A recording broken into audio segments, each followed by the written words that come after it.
और मिर्जापुर जिले में भीषण गर्मी को देखते हुए जिलाधिकारी दिव्या मित्तल ने मंडली अस्पताल का निरीक्षण किया। मंडली अस्पताल में बुखार पीड़ितों की बढ़ती संख्या को देखते हुए जिलाधिकारी दिव्या मित्तल ने बड़े लोगों के लिए 50 बेड और छोटे बच्चों के लिए 100 बेड की व्यवस्था की है।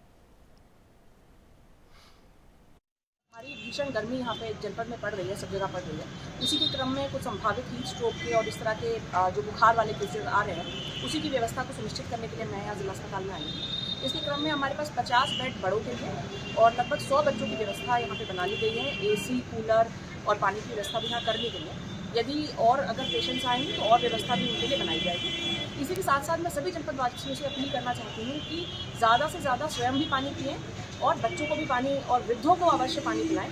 सबसे ज़रूरी बात यह है कि 6 माह से छोटा यदि आपका बच्चा है तो क्योंकि आप उसे पानी नहीं पिलाते हैं तो स्वयं को अवश्य अधिक पानी आप लोग पिएं। अगर प्यास नहीं भी